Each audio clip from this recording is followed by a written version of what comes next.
mau melaksanakan sholat. Ya, jadi kita belum sholat, kita udah tahu nih kepengen BAB, kita udah tahu pengen buang air kecil, kita tahan, itu makruh hukumnya. Wasalisuha hakimun. Nah yang ketiga namanya hakim, itu bil mim. Jadi ada istilah-istilah nih, ada hakim, ada hakim, ada hakim. Ya bukan pakai kap tapi pakai kop, hakim. Tuh, makanya jangan salah nama ya. Siapa nama ente hakim? Oh jangan. Berarti ente lagi nahan kencing. Ya.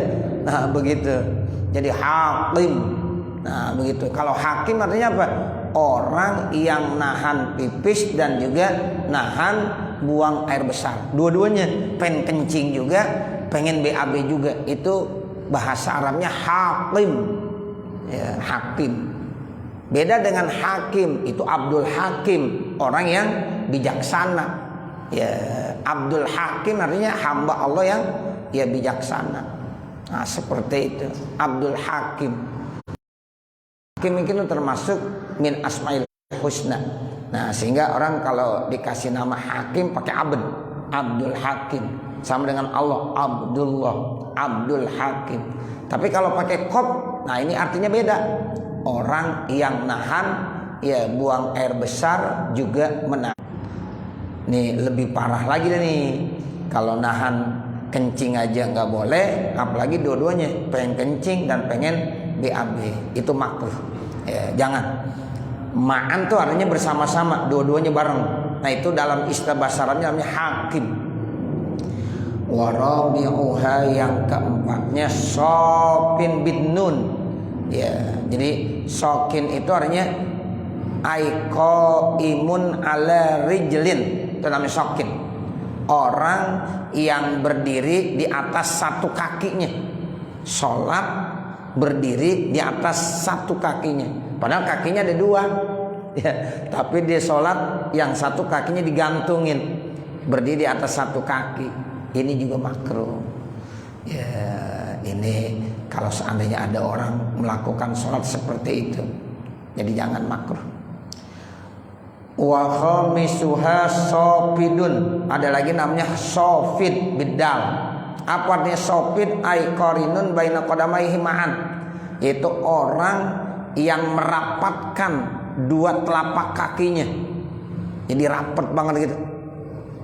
Nah itu juga makruh hukumnya. Jadi antara kaki yang kanan dengan kaki yang kiri ditempelin gitu. Nah itu hukumnya makruh. Jadi agak longgarkan. Jangan sampai merapat dan juga jangan terlalu lebar. Jadi kalau terlalu lebar repot juga. Kadang-kadang ada nih saudara-saudara kita yang model sholatnya begitu. Ya dilebarin kakinya. Nah begini sholatnya. Dikata ini kaki nyari kaki orang lain. Ya, kalau ada kaki orang lain ditempelin. Tapi dimengkang. Dikata supaya nggak ada setan masuk. Ya dari kolong masuknya ntar. Nah, seperti itu. Jadi jangan bapak saudara. Jadi artinya yang ausat, yang normal saja dirapetin, jangan terlalu longgar juga jangan. Jadi iya kira-kira ya ukuran ya jengkalan dah, ya kayak jengkal. Nah seperti itu. Jadi posisi yang bagus seperti itu. Jadi jangan dirapatkan, dua telapak kakinya dirapatkan. Nah ini dalam ilmu fikih namanya sopin. Ya itu hukumnya makruh. Jadi ka'annahuma fi qaidin, seakan-akan dua kakinya itu diikat.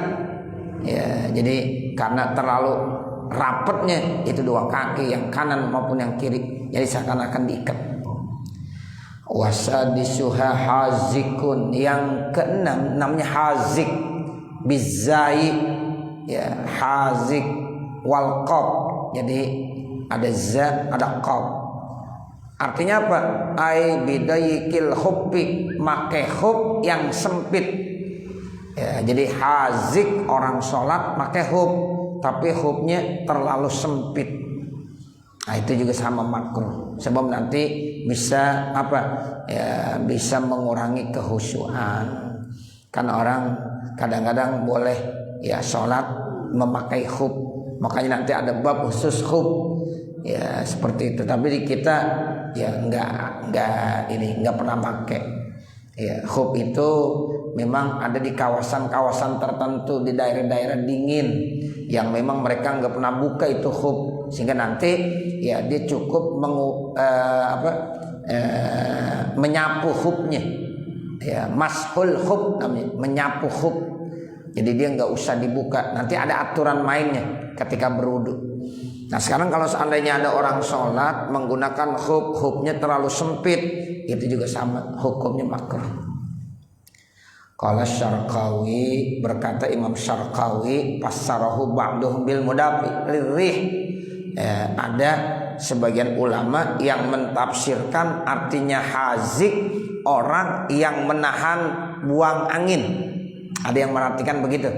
Ya, jadi tadi bilang hazik itu adalah orang yang memakai khuf terlalu sempit.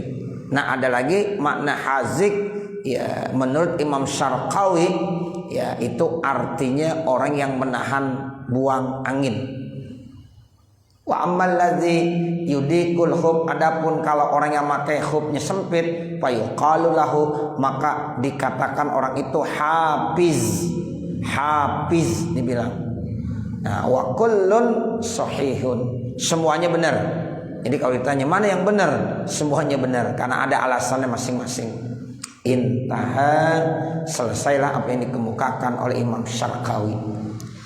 Wasabi'uha, yang ketujuhnya ja'i'un, orang yang lapar. Iza hadarat ta'am wasyarabu, sementara makanan dan minumannya udah datang. Makanan udah datang, minuman udah datang, perut lapar. Sholat jangan sholat dulu aja dulu. Tuh, daripada kita makan mikirin sholat, lebih bagus ya sholat. Daripada kita sholat mikirin makan, lebih bagus makan mikirin sholat, begitu ya? Iya, kita lagi sholat nih Pak, mikirin makan, bagus nggak? Nggak bagus, nggak khusyuk. Lebih bagus kalau sholat isya kan beda, hari pertama di awal waktu, hari kedua di akhir. Nah kalau waktu maghrib itu sama, malaikat Jibril datangnya waktu pertama dengan waktu hari kedua sama, berarti memang sholat maghrib waktunya sama, udah segitu doang. Nah itu makanya kalau jadi Imam Syafi'i seperti itu. Ya, makanya kita kalau mau sholat ya qobliyah maghrib, sholatlah tepat waktu maghrib, ketika azan kita udah ada. Nah selesai azan silahkan sholat qobliyah maghrib, begitu. Jadi jangan lama banget baru datang baru sholat qobliyah, nggak usah, udah qomat aja gitu. Makanya ada yang nanya, Ustaz kira-kira qobliyah maghrib ada nggak sih? Itu ada nggak qobliyah maghrib? Nah itu memang para ulama berbeda pendapat, sehingga disimpulkan ada dua pendapat. Ada yang bilang qobliyah maghrib ada, sebab dalilnya banyak.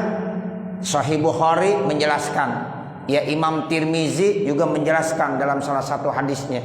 Ya, jadi itu di Masjid Nabawi kalau habis azan maghrib itu para sahabat-sahabat ya cepet-cepet sholat apa itu?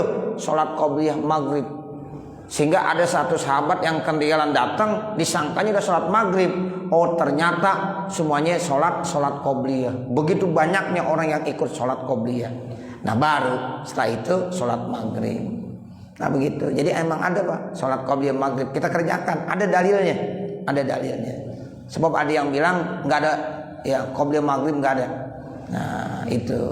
Jadi kita pakai ya itu ada hadis Sahih Bukhari yang menjelaskan ya bahwa di zaman Rasulullah ya itu para sahabat-sahabat melaksanakan sholat qobliyah maghrib. Nah kalau yang bilang kagak ada, emang ada juga hadisnya seperti itu.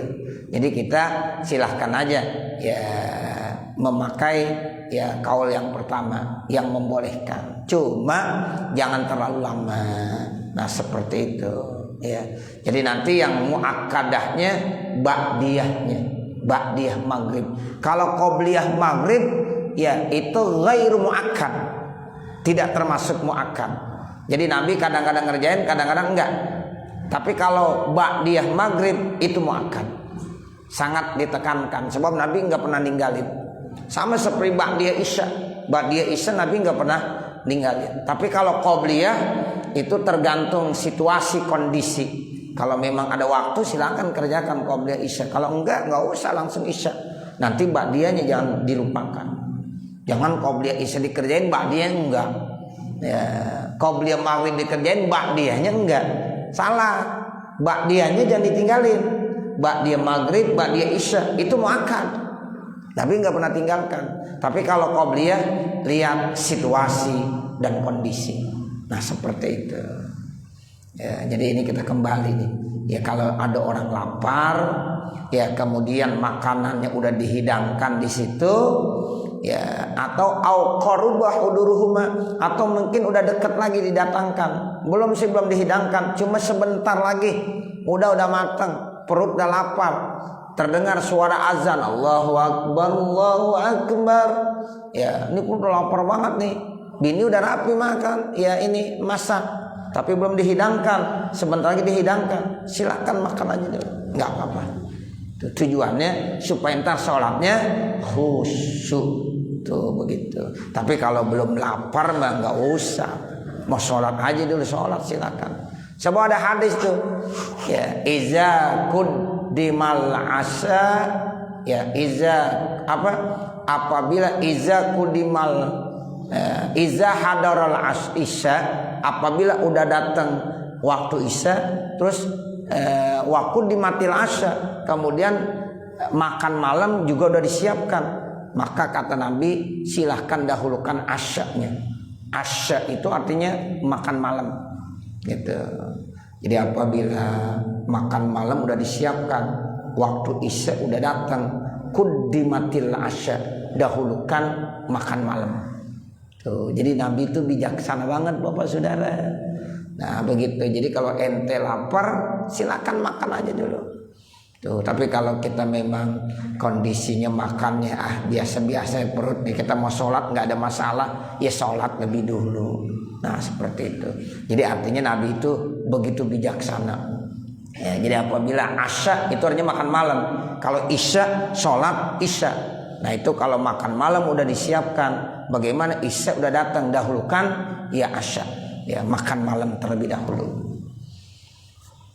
Wasa minuha yang ke-8-nya absyan. Absyan itu artinya haus. Kita haus banget dah, minum terlebih dahulu.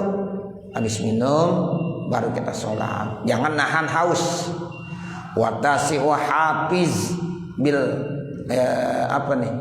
bil fa, hafiz bil fa, ya wazai. Jadi ada za, ada fa. Ya, artinya aibirrihi. Nah, ini yang dimaksud orang yang menahan angin, ya, menahan kentut. Ya, jadi kalau pengen kentut aja dah. Baru kita wudu, kemudian sholat. Jangan nahan kentut. Sebab itu hukumnya makruh. Wa ashiruha yang ke-10-nya man hadarahu ta'amun tatuku nafsu ilaihi, sudah datang makanan, keinginan juga kepengen. Tatuku nafsu tuh jadi dirinya ingin untuk makan. Wa illam yakun jai'an, sekalipun dia belum lapar.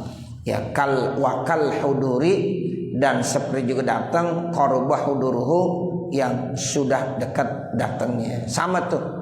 Ya, makanan udah datang disamakan dengan makanan sebentar lagi datang. Wakat tauqani litu'ami, dan seperti kepengen makan, atau qanulil jimai, ya keinginan untuk melakukan hubungan, ya kepada istrinya, ma'ah huduri halilatihi, sementara istrinya juga ada sudah. Itu begitu agama pandangannya Bapak Saudara. Ya, ada seorang suami ingin melakukan hubungan, ya istrinya ada di situ. Kemudian ya waktu sholat datang, bagaimana? Kerjain dulu, berhubungan dulu, nggak apa-apa, berhubungan dulu. Selesai hubungan sama istrinya, mandi, baru sholat. Jadi sholatnya khusyuk ntar. Daripada di sholat pikiran ke sana aja, repot nggak kira-kira? repot. Itu agama pandangannya, masya Allah. Ya, jadi begitu. Istri juga bilang, sholat dulu sana, jangan. Ya, istri nggak boleh begitu. Ya, jadi udah azan yang kagak-kagak aja lagi azan kepengen lagi. Lah masalah kepengen mah kapan aja. Ya, itu namanya manusiawi Bapak Saudara. Itu begitu. Ya, jadi kalau seandainya suami ada rasa keinginan, ya kemudian istrinya memang ada, kemudian kata istrinya lagi azan, ya biarin aja azan. Ya nggak apa-apa. Nah begitu. Itu agama sampai begitu. Ya kalau udah benar-benar dia ada rasa keinginan. Nah jadi istri harus siap melayaninya. Nah seperti itu, nanti selesai ya baru dia melaksanakan sholat, sehingga sholatnya pun akan lebih khusyuk. Seandainya terjadi begitu ya. Wahadiya asyaraha, kemudian yang ke-11-nya man ghalabahun naumu, orang yang sudah berat ngantuknya, pengen tidur. Ya udah berat banget, udah pengen tidur. Ya udah enggak ditahan tuh rasa ngantuknya. Silakan. Ya, makruh dia nahan ya ngantuk tersebut, daripada dia sholat udah aduh kagak ini, apalagi jadi imam repot. Ini rakaat berapa ini? Wah itu kacau dah. Tuh. Makanya imam kalau lagi ngantuk lebih bagus jangan dah, suruh yang lain aja. Ya, suruh yang lain. Jangan nanti dia repot rakaat kedua dibingung satu apa dua. Ya, kan jadi nanti bawa jamaah kemana-mana itu. Ya, baru satu rakaat udah tasyahud akhir. Nah kan dia repot. Kenapa? Orang kalau udah ngantuk Pak, masya Allah. Ya berat. Saya kadang-kadang juga terasa begitu. Kalau lagi datang ngantuknya, lah baca kitab, itu lagi kita baca. Ya, ke situ lagi kita baca, malu sebenarnya. Tuh kalau udah ngantuk begitu. Ya, makanya ulama-ulama bilang kalau udah ngantuk ya udah tidur. Lepaskan semuanya. Kita lagi baca Quran, yang ngantuk. Ya, dibaca itu lagi, ntar ke situ lagi, baca ke situ lagi. Udah tidur aja. Yang dipaksakan. Ntar selesai tidur segar lagi baru kembali baca Quran lagi. Begitu. Ya, karena memang yang namanya manusia itu ya ngantuk. Ya, tuh sifat manusia begitu. Beda dengan Allah. Allah hayyun qayyum, la ta'khudhuhu sinatun wala naum. Tuh Allah. Allah enggak pernah tidur. Ya, Allah enggak pernah ngantuk. Tuh Allah. Tapi kalau kita manusia lemah. Ya, Nabi juga sama begitu. Cuma bedanya kalau Nabi tidurnya cuma matanya doang, hatinya nggak tidur. Kalau kita tidur kayak orang mati. Ya, tuh kalau kita tidurnya begitu, sama seperti orang mati. Makanya kalau kita tidur bacanya bismika Allahumma ahya wa bismika amut. Mau bangun tidur juga begitu. Alhamdulillahilladzi ahyana ba'dama amatana wa ilaihin nusyur. Jadi orang kalau tidur itu sama seperti mati. Makanya dan bilang ruh itu ada dua, ada ruhul yaqazah, ada ruhul hayah. Kalau waktu tidur itu ruhul yaqazahnya nggak ada, diangkat sama Allah. Cuma ada ruhul hayah aja. Karena ruhul yaqazahnya nggak ada, ya berarti udah kita nggak tahu apa-apa. Nah seperti itu. Nah ini kita modelnya begitu, beda dengan Rasulullah. Ya kalau Rasulullah tidur cuma matanya doang, hatinya nggak tidur. Sehingga Rasulullah ya kalau tidur kagak batal wudhunya. Kalau kita tidur batal, kecuali tidur yang tetap ya pendiriannya saat diduduk di atas ya bumi itu. Nah itu tidak ya membatalkan. Tapi pada umumnya tidur ya kita itu membatalkan. Nah, seperti itu ya. Jadi Rasul itu beda, manusia yang istimewa. Ya Rasulullah makan sama sama kita. Cuma makannya Rasul sedikit. Ya Rasul itu digambarkan kalau puasa itu kalau nyaur cuma 1 butir korma. Ntar kalau buka puasa 1 butir korma. Udah cukup. Ya begitu. Nah kalau kita kelenger ya itu kalau kita yang namanya pagi-pagi ya udah makan gorengan 3 potong, makan lontong, ya ditanya udah makan belum, Iya, belum bulan makan. Emang apa? Ya bulan makan nasi uduk. Ya, coba kalau udah makan nasi uduk, baru dibilang udah makan. Jadi kalau baru makan gorengan aja mah bulan makan. Tuh begitu beda kita. Jadi kalau kita itu sedikit-sedikit makan. Kalau Nabi makannya sedikit, tapi kalau kita sedikit-sedikit makan. Jadi banyak akhirnya makannya. Sedikit-sedikit makan, sedikit-sedikit makan. Tuh beda. Makanya Nabi itu basarun la kal basar. Jadi Nabi itu manusia, tapi tidak seperti manusia biasa. Ya, diumpamakan Nabi itu seperti yakut bainal hajar. Ya, batu mutiara di antara batu-batu yang ada.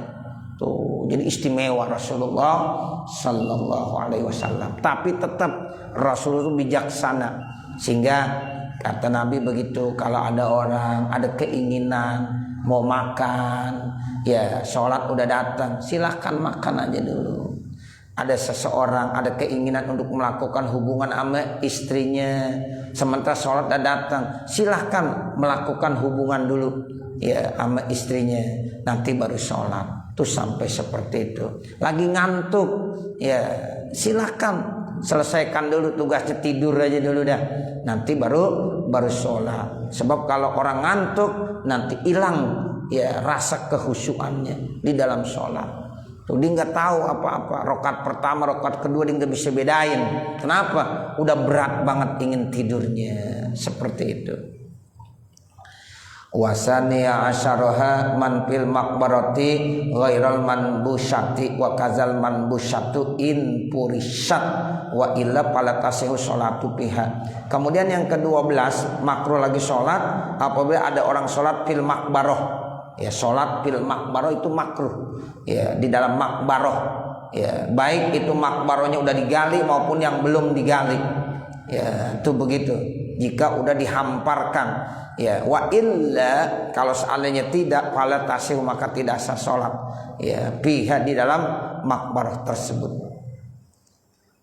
Wa tsalisa asaraha man fi mazbalatin wa huwa bi fathil muhadati wa dhammiha. Ada mazbalah, ada mazbulah. Itu ada logat begitu. Ya, ba-nya boleh dibaca fathah, boleh juga dibaca dhamma. Mazbalah, mazbulah. Makruh orang sholat ya di mazbalah. Apa artinya mazbalah? Ya, mazbalah itu ya maudiul zabal.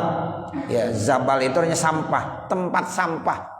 Ya, sholat ya di tempat sampah. Nah, itu makruh. Ya, walaupun dia bersih. Ya, misalnya dia pakai ya tikar atau sejadah atau hambal, tapi di kawasan-kawasan tempat pembuangan sampah tetap hukumnya makruh, nggak boleh. Kalau di tempat yang najis ya jelas nggak sah. Warabi'a asyaraha man fil majzarah. Yang ke-14 sholat di majzarah, tempat penjagalan. Tuh majzarah itu artinya wahiyya maudi'u zabhil hayawan, tempat ya penyembelihan hewan, artinya dijagal, penjagalan. Wa khamisa asyaraha, kemudian yang ke-15-nya man fil hamam, orang yang ada di tempat pemandian umum ya tapi ghairal jadidi, bukan yang baru. Walau fi maslahi, sekalipun di tempat pergantian pakaiannya, ai fi makan isalhi siabi, yaitu di tempat ia melepaskan pakaian, itu juga sama makruh. Wasadisa asaraha, kemudian yang ke-16-nya man fi abnil ibil, yaitu orang yang berada di kandang onta, walau tahiran, sekalipun itu suci. Wa huwal mawadi'u, yaitu tempat-tempat atau al maudi'u, tempat allazi tunha ilaihil ibilu asyaribatu, yaitu di tempat ditinggalkannya onta yang lagi minum, liyasroba ghairaha, supaya nanti ya minum ghairuha, selain onta tersebut. Faiza tamaat, maka apabila ada kumpul onta-onta tersebut, siqat minhu ilal mar'ah, lalu kemudian dia ya digiring ke tempat ya pengangonannya, ke mar'ahnya. Nah, itu kandang onta namanya. Jadi kandang onta tuh kalau di kawasan-kawasan Mekah Madinah, nah Timur Tengah kan banyak onta. Nah itu sholat di tempat-tempat tersebut di kandang-kandang onta hukumnya makruh. Wasabi'a asyaraha, kemudian yang ke-17-nya man fi qari'atit tariqi, itu orang yang ada di tengah jalan, ai a'lahu, itu di atasnya. Wazalika iza kana fil bunyani, yang demikian itu apabila ada di dalam bangunan, dunal bariyati, bukan di daratan. Wasamina asyaraha, yang ke-18-nya man fi zahril ka'bati, orang yang ada di atas Ka'bah. Watasi'a asyaraha, yang ke-19-nya man fil kanisati, yaitu orang yang berada di tempat ibadahnya orang-orang Yahudi. Wal bi'ati, tempat ibadahnya orang-orang Nasrani. Wasairi wasyayatin, dan di semua tempat-tempat setan.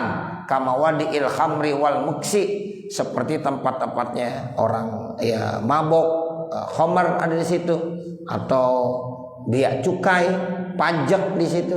Nah itu katanya tempat-tempat setan semuanya, makruh di situ.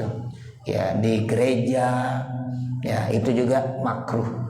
Ya sholat di gereja hukumnya makruh. Qala Syekhuna Ahmad An-Nahrawi, berkata guru kami Ahmad An-Nahrawi, al-kanisatu, itu kata-kata al-kanisah bi'tibari zamanis sabik, kalau melihat di waktu yang lalu, hiya ma'hadul Yahudi, itu tempat ibadahnya orang Yahudi. Wal bi'ah, sementara bi'ah itu ma'badun Nasara, tempat ibadahnya orang Nasrani. Wa amma bi'tibari hadza zamani, adapun kalau dilihat zaman sekarang, fa bi aksi hadza, maka itu sebaliknya. Yang disebut kanisa rata-rata orang bilang sekarang apa? Gereja. Kalau gereja itu berarti tempat ibadahnya orang Nasrani. Intaha, selesailah apa yang dikemukakan oleh Syekhuna Ahmad An-Nahrawi.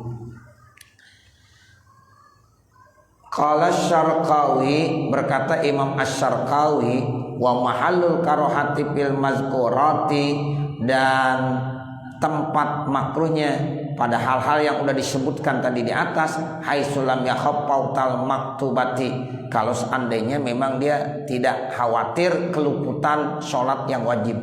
Wa illa, kalau seandainya dia khawatir bisa keluputan sholat wajibnya, pala karohata, maka jadi kagak makruh. Jadi kemakruhannya bisa hilang manakala memang kalau dia kagak sholat di tempat itu bisa kehabisan. Waktu sholat udah sangat picik, ya nggak ada lagi tempat kecuali di situ doang tempatnya. Kalau nyari-nyari tempat yang lain lagi kehabisan waktu sholat, nah hilang tuh kemakruhannya.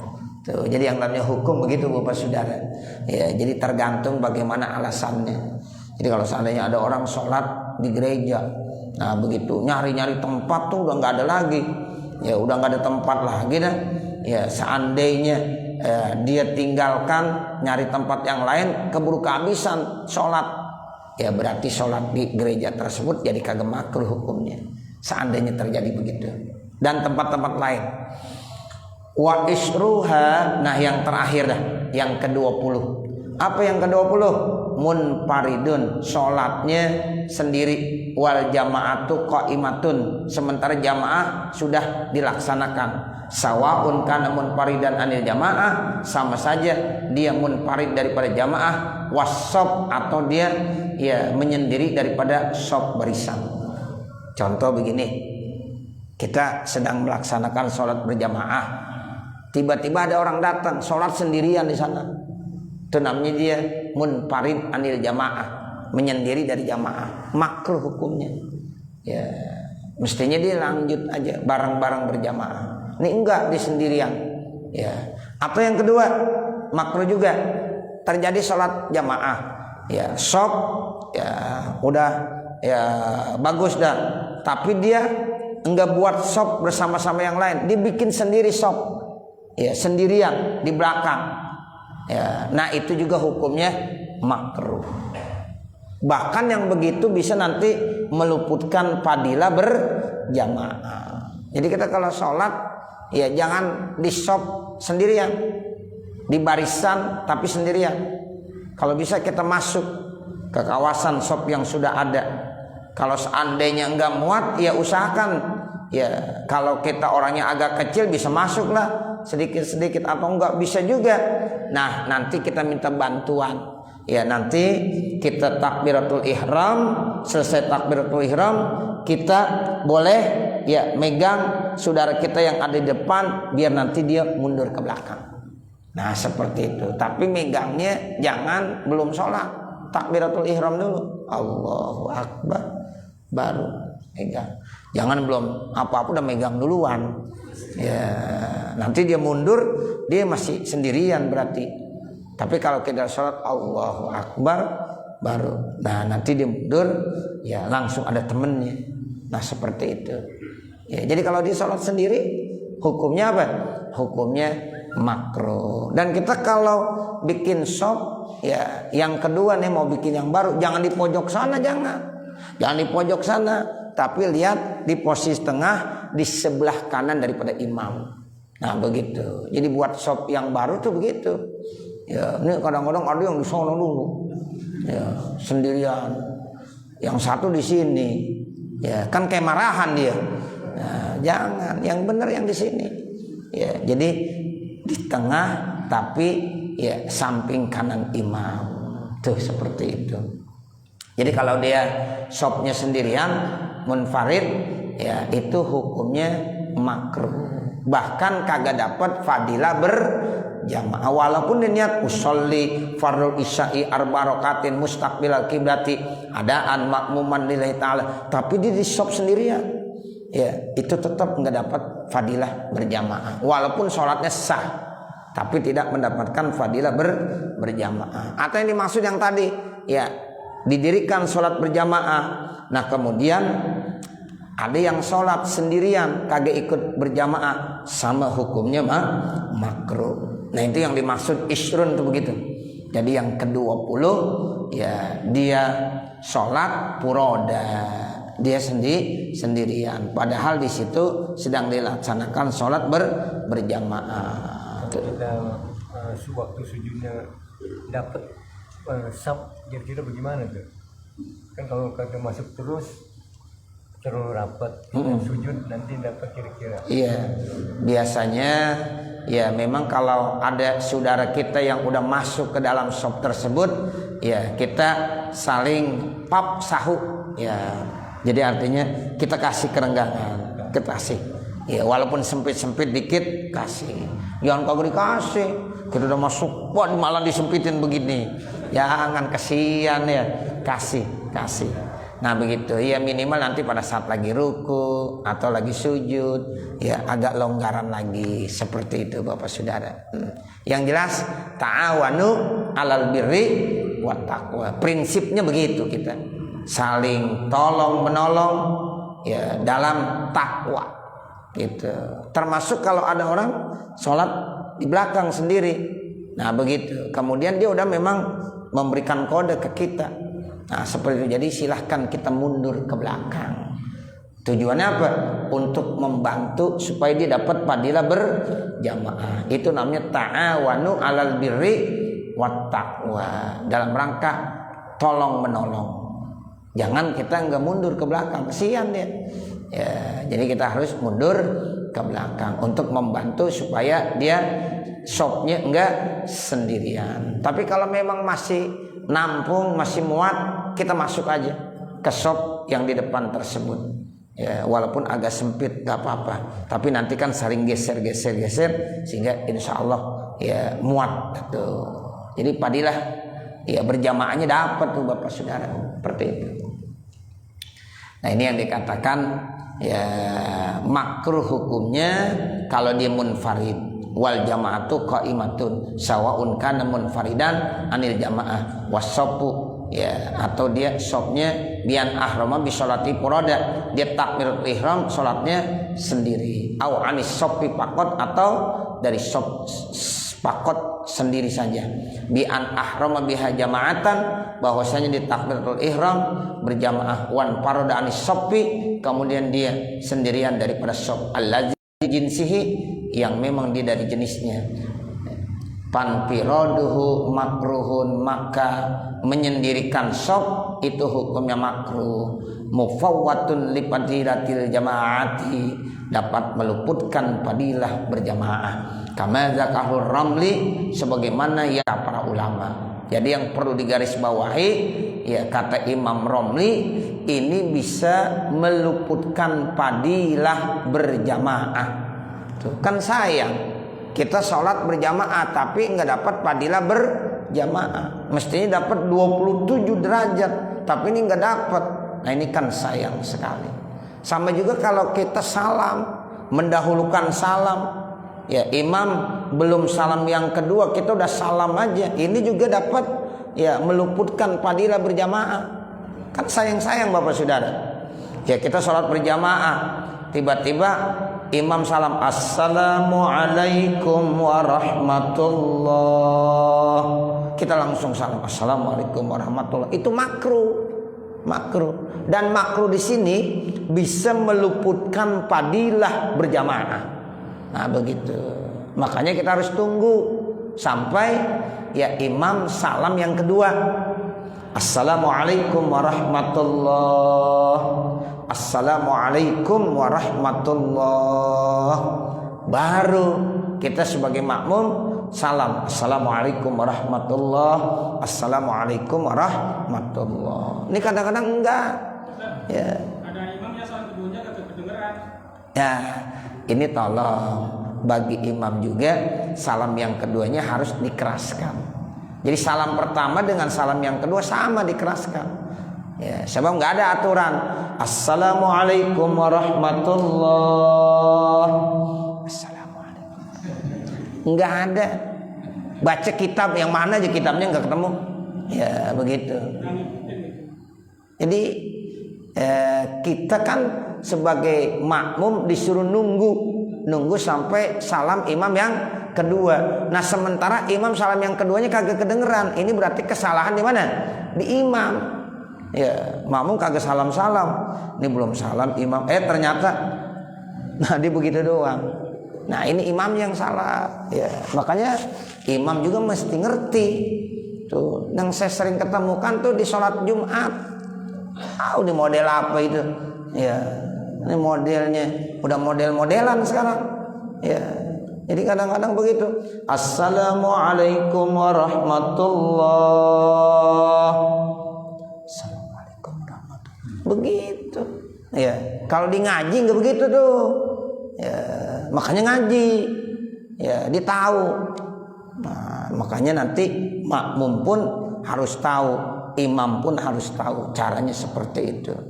Kan sekarang banyak model-model Bapak Saudara. Ada orang sholat begini, sawu supupakum. Ya, as-sholatu jami'ah rahimakumullah. Tuh, imam begitu tuh sering, as-sholatu jami'ah rahimakumullah. Ini dari mana aturannya? As-sholatu jami'ah rahimakumullah. Cari di kitab nggak ada. Itu. Jadi kalau as-sholatu jami'ah rahimakumullah itu adalah kalau kita mau melaksanakan sholat sunnah berjamaah. Tuh. Kalau Idul Fitri, Idul Adha, itu kan sholatnya namanya ya sholat berjamaah. Ya, itu nggak ada azannya, nggak ada qomatnya. Makanya imam bilang as-sholatu jami'ah rahimakumullah. Tuh begitu. Ini kadang-kadang ngaji enggak, cuma sok doang. Itu denger orang lain begitu, ngikutin aja. Ya, kadang-kadang sholat Jumat tuh imam-imam banyak yang begitu. As-sholatu jami'ah rahimakumullah. Nah begitu. Ente dari mana ini? Ya, itu kata-kata as-sholatu jami'ah rahimakumullah bagi sholat jamaah yang tidak ada azan, tidak ada qomat. Kalau sholat isya udah ada azannya enggak? Ada qomatnya enggak? Udah tinggal Allahu Akbar. Begitu aja. Kalau mau sawu suku pakum boleh. Imam Nabi ngajarin sawu suku pakum, suruh rapetin, ya rapatkan.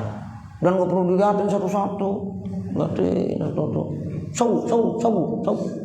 Galak banget ente. Ya. Nggak bisa begitu. Ya. Jadi udah kita sawu suku pakum. Allahu Akbar. Jangan ditambahin as-sholatu jami'ah rahimakumullah. Nah ini Ya, jadi kembali ya. Ya, itu pentingnya orang ngaji. Ya, kita sholat jamaah udah cakep dapat 27, tapi gara-gara salamnya kagak sesuai dengan aturan, akhirnya makruh kita sholat jamaah kita, dan itu bisa meluputkan fadilah berjamaah. Jadi nggak dapat 27 derajat dapat. Ya, makanya sabar kita. Jadi ketika imam bilang assalamualaikum warahmatullah, jangan salam dulu Bapak, kita jadi makmum. Assalamualaikum warahmatullah. Nah baru salam. Assalamualaikum warahmatullah. Assalamualaikum warahmatullah. Termasuk sholat jenazah. Tuh. Dalam sholat jenazah juga sama begitu. Imam kalau belum salam yang kedua, kita jangan salam dulu. Assalamualaikum warahmatullahi wabarakatuh. Assalamualaikum warahmatullahi wabarakatuh. Baru assalamualaikum warahmatullahi wabarakatuh. Assalamualaikum warahmatullahi wabarakatuh. Tuh begitu. Tapi di tempat-tempat kita alhamdulillah udah umum nih. Tapi kalau kita di tempat-tempat lain dah, coba dah. Imam baru assalamualaikum warahmatullahi wabarakatuh, udah salam juga langsung. Tapi kalau di kita alhamdulillah, karena memang kita sampaikan selalu dalam pengajian-pengajian nih aturannya. Baca dah Fathul Mu'in, ada di situ. Di I'anatut Thalibin ada. Ya, jelas diatur semuanya. Nah seperti itu. Sebab ini bisa nanti ya mupawwatun li fadilatil jamaah, itu dapat meluputkan fadilah berjamaah. Wa amal makruhatu fis sholati, adapun hal-hal yang dimakruhkan fis sholati di dalam sholat, pasatati insyaallah taala, nanti insyaallah akan dijelaskan. Wahiyya ihda wa isrun, dan itu ada 21 macam. Nanti insyaallah akan dijelaskan al makruhat fis sholah. Ya, nanti insyaallah akan dijelaskan kata Imam Nawawi. Ya, seperti itu. Nah, nanti baru faslun fi bayani arkanis sholah. Inilah yang dapat kita baca. Iya. Kalau puasa ya, jadi dia nanya, kita sudah berwudu, tiba-tiba atasan manggil, dia sholat dulu apa atasan dulu? Iya. Jadi begini Bapak Saudara, kalau seandainya ya kalau bos kita manggil dan memang waktunya dia masih ya bisa ditunda, nah itu kita laksanakan sholat terlebih dahulu. Karena pilihan ada dunia, ada pilihan akhirat. Kalau ini urusan dunia, nah ntar belakangan. Kalau urusan akhirat, ya disuruh dahulukan. Walaupun al waktu muassa, ya waktu itu memang diluaskan. Tapi kalau seandainya bisa terjadi kerusakan, keretakan, ya ini janji yang harus benar-benar kita tepati, ya harus laksanakan dulu ya janji kita kepada atasan kita. Nah seperti itu, karena waktu muasa, biarkan. Ada orang lagi rapat, ya lagi rapat penting nih, ya dengar suara azan, waktu rapat berhenti dulu cut. Tapi setelah itu lanjutin, karena al waktu muasa. Nah itu boleh. Jadi kalau kita bubarkan saat itu juga, nah itu bisa nanti ya rusak acaranya. Nah itu biarkan saja, tidak apa-apa. Nah seperti itu ya, karena al waktu muasa, karena waktu cukup luas, apalagi zuhur, asar, isya itu cukup luas. Nah yang memang satu tadi tuh, yang sholat apa? Sholat maghrib. Sholat maghrib itu waktunya kaul jadid, ya itu satu. Karena memang malaikat Jibril ngajarinnya seperti itu. Hari pertama dengan hari kedua sama. Nah seperti itu.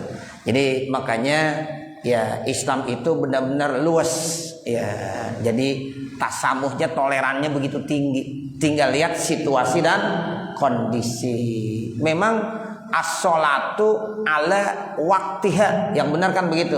Sholat tepat waktunya, di waktunya. Nah begitu. Enggak mesti kalau pas azan harus sholat, enggak mesti begitu. Ya, yang penting as-sholatu ala waktiha, sholat pas waktunya. Ya, seperti bukan ala awali waktiha, tapi ala waktiha. Nah seperti itu.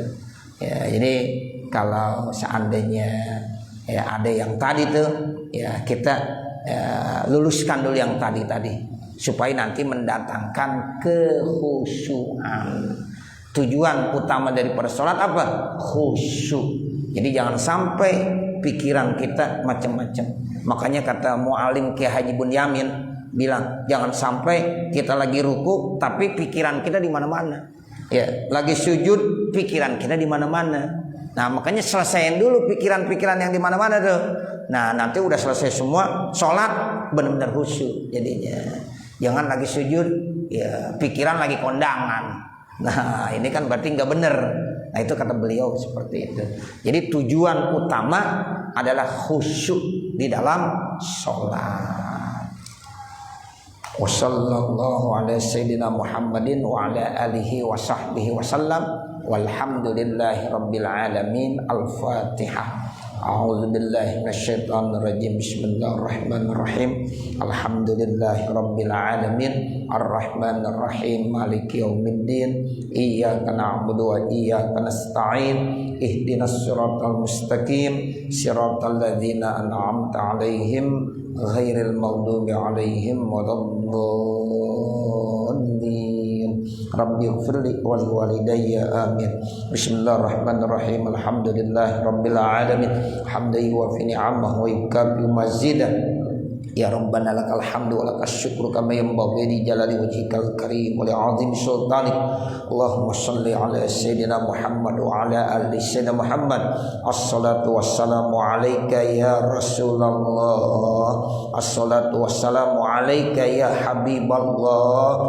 Assalatu wassalamu alayka ya Safwatallah. Allahumma shrah lana sudurana wa yassir lana umurana warham amwatana washfi mardana waqdi hawaijana wahtim bisolihati a'malana birahmatika ya arhamar rahimin. Rabbana atina fid dunya hasanah wa fil akhirati hasanah wa qina adzabannar. Wa sallallahu ala sayyidina Muhammadin wa ala alihi wa sahbihi wa sallama walhamdulillahi rabbil alamin. Wassalamualaikum warahmatullahi wabarakatuh. Terima kasih kami kepada